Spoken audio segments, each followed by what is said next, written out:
नमस्कार प्यारे साथियों, चंद्रहासनी एकेडमी के ऑनलाइन प्लेटफॉर्म में आप सभी का स्वागत है। साथियों, हम लोग करंट अफेयर्स का एक सीरीज लेकर आए हैं जिसमें आपको प्रत्येक दिन का करंट अफेयर्स बताया जाता है। ये आपके एग्जाम पॉइंट ऑफ व्यू के लिए बहुत ज़्यादा इंपॉर्टेंट है, क्योंकि देखिए एक हफ्ता का करंट अफेयर्स हम लगातार पढ़ें तो हो सकता है वो हमको पढ़ने में ज़्यादा हो जाए। इसलिए छोटे छोटे पोर्शन में प्रत्येक दिन हम लोग आपके लिए करंट अफेयर्स लेकर आ रहे हैं। तो आज का जो करंट अफेयर्स रहेगा वो 7 तारीख के करंट अफेयर्स के ऊपर आधारित रहेगा। तो चलिए देखते हैं आज क्या क्या महत्वपूर्ण खबर आए हैं। तो पहला इसमें सबसे महत्वपूर्ण जो न्यूज़ है वो है छत्तीसगढ़ राज्योत्सव। छत्तीसगढ़ राज्योत्सव की जो अवधि तय की गई है वो की गई है 1 से 5 नवंबर तक यह इस राज्योत्सव का आयोजन किया जाना है, जो कि प्रारंभ कब से होगा तो 1 नवंबर से इसका शुरुआत किया जाएगा। किसके द्वारा किया जाएगा तो हमारे देश के प्रधानमंत्री माननीय नरेंद्र मोदी जी के द्वारा इसका शुभारंभ किया जाएगा। जबकि समापन समारोह के अवसर पर यहाँ कौन उपस्थित होंगे तो हमारे देश के उपराष्ट्रपति सीपी राधाकृष्णन जी जो है समापन समारोह के अवसर पर यहाँ उपस्थित रहेंगे। क्लियर है? ठीक है। ये राज्योत्सव इस बार रजत जयंती के रूप में मनाया जा रहा है। क्यों रजत जयंती के रूप में मनाया जा रहा है जी? क्योंकि छत्तीसगढ़ को इस वर्ष 1 नवंबर को कितने साल पूरे हो जाएंगे? 25 साल पूरे हो जाएंगे। इस कारण इसे रजत जयंती के रूप में मनाया जा रहा है। क्लियर है? ठीक है, चलिए आगे बढ़ते हैं भाई। गोंदिया डोंगरगढ़ चौथी रेल लाइन को मिली मंजूरी। जी हाँ साथियों, ये जो गोंदिया से जो डोंगरगढ़ वाला रेल मार्ग है इसे मंजूरी प्रदान कर दी गई है, जिसकी कुल लंबाई कितनी किलोमीटर होने वाली है तो इसकी कुल लंबाई आपको 84 किलोमीटर देखने को मिलेगी। कितनी किलोमीटर है जी? 84 किलोमीटर। इसमें कौन कौन से राज्य को इस रेल लाइन के थ्रू जोड़ा जा रहा है तो ये जोड़ा जा रहा है छत्तीसगढ़। डोंगरगढ़ मीन्स छत्तीसगढ़ और गोंदिया माने महाराष्ट्र। 2 राज्यों को जोड़ा जा रहा है। क्लियर है जी? इसे बनाने में कुल कितना खर्चा आया है, लागत राशि कितनी है तो 22-23 करोड़। समझ में आया जी? 22-23 करोड़ रुपए जो है खर्च किए गए हैं। ठीक है। इससे लाभ किन्हें पहुंचाया जाएगा? लाभ क्या क्या किस किस क्षेत्रों में लाभ पहुंचाया जाएगा तो यात्रियों एवं मालगाड़ियों की क्षमता बढ़ेगी। ठीक है। कोयला, ऊर्जा और औद्योगिक क्षेत्र के लिए परिवहन सुगम हो जाएगा। एक तो इसमें यातायात की सुविधा का लाभ उठाया जाएगा, दूसरा कोयला, ऊर्जा और औद्योगिक क्षेत्र के लिए परिवहन क्या हो जाएगा? सुगम हो जाएगा। और प्रदेश की जो है अर्थव्यवस्था में क्या आएगा? सुधार आएगा और गति जो है प्रदान किया जाएगा। किसके माध्यम से? रेल के माध्यम से। परिवहन एक सबसे महत्वपूर्ण भूमिका निभाता है किसके लिए तो औद्योगिकरण के लिए, उद्योग के लिए। यदि हमारे पास रॉ मटेरियल ज्यादा होंगे तो हम ज्यादा क्या कर सकते हैं? कुछ भी चीज का प्रोडक्शन कर सकते हैं। यातायात जितना आसान उतना ही अच्छा क्या हो जाता है? अर्थव्यवस्था हमारे देश का, हमारे राज्य का सुधरने लगता है। क्लियर है क्या? चलिए आगे बढ़ते हैं।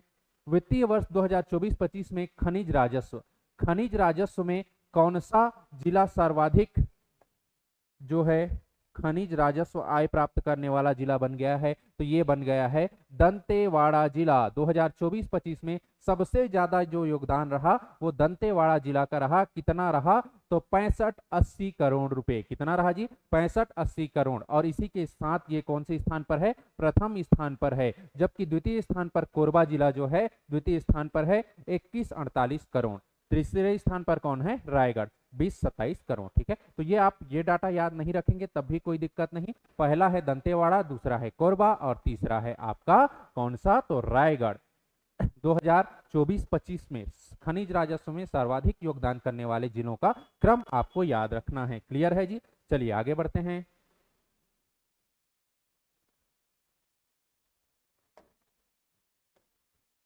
जल जीवन मिशन में रायपुर ने जो है पूरे देश में दूसरा स्थान प्राप्त किया है। जी हाँ साथियों, ये जो रायपुर शहर है ये जल जीवन मिशन में दूसरे स्थान पर आया है। ठीक है। प्रारंभ में इसका प्रारंभ कब किया गया है? जल जीवन मिशन की शुरुआत कब की गई थी? 2020-21 में इसकी शुरुआत की गई थी। किसके द्वारा की गई थी तो हमारे देश के प्रधानमंत्री नरेंद्र मोदी जी के द्वारा किया गया था। इसका उद्देश्य क्या था तो इसका उद्देश्य देखिए यहाँ फोटो में दिख रहा होगा, हर घर तक क्या पहुंचाना? जल की सुविधा पहुंचाना, किसके माध्यम से, नल के माध्यम से, यह जो है इसका उद्देश्य रखा गया था। क्लियर है क्या? ऐसा माना जा रहा है कि रायपुर में यह जो है हर घर नल योजना या फिर जल जीवन मिशन, इसी के तहत आया था हर घर जल, ठीक है, हर घर नल, माफ कीजिएगा, हर घर नल। इसमें जो है रायपुर जिले ने लगभग 95% कार्य जो है पूर्ण कर लिया है, अर्थात रायपुर जिले के 95% क्षेत्रों में क्या पहुंचाया जा चुका है, नल की सुविधा पहुंचाई जा चुकी है, जिसमें कुल कितने ग्राम का शामिल किया गया है, 477, जबकि लक्ष्य पूर्ति कितने ग्राम का था, तो 477 प्लस 247, इसको जोड़ दीजिए, ये टोटल ग्रामों का लक्ष्य रखा गया था। ठीक है, अब आने वाले समय में अर्थात 2026 तक ये जो है 247 ग्राम जो बचे हुए हैं वहां तक भी जल की सुविधा पहुंचाई जाएगी। और जैसे ही ये 247 ग्राम में जल की सुविधा पहुंच जाएगी, यहाँ पर इसका प्रतिशत कितना प्रतिशत हो जाएगा, 100% पहुंच जाएगा। क्लियर है? ठीक है, आप कमेंट करके बताएंगे जल जीवन मिशन में पूरे देश में पहला स्थान किसे प्राप्त हुआ है। अगला देखिए, प्रदेश की पहली धूप घड़ी।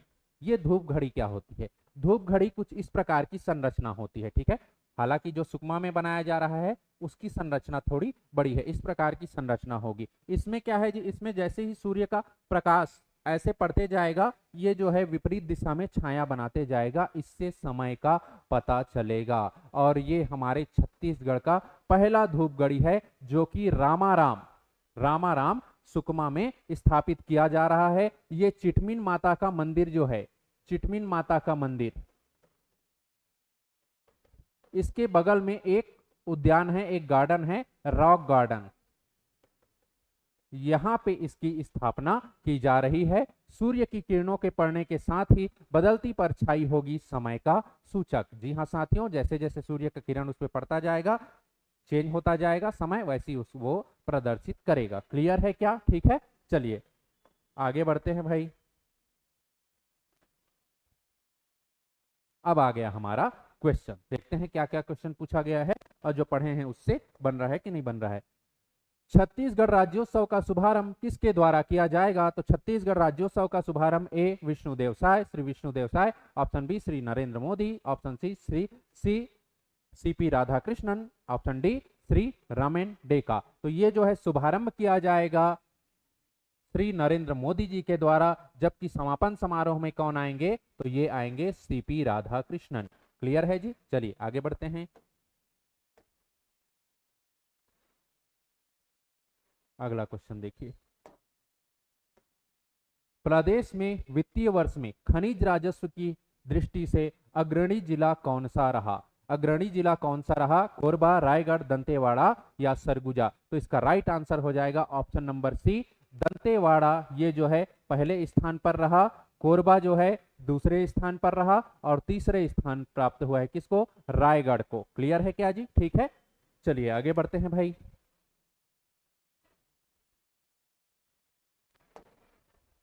ये अच्छा क्वेश्चन है। जल जीवन मिशन में रायपुर को कौन सा स्थान प्राप्त हुआ है? तो जल जीवन मिशन में रायपुर को दूसरा स्थान प्राप्त हुआ है। रायपुर जिले ने लगभग अपने लक्ष्य का 95% जो है टारगेट पूरा कर लिया है और इसी 95% के साथ रायपुर जिला पूरे देश में दूसरे स्थान पर है।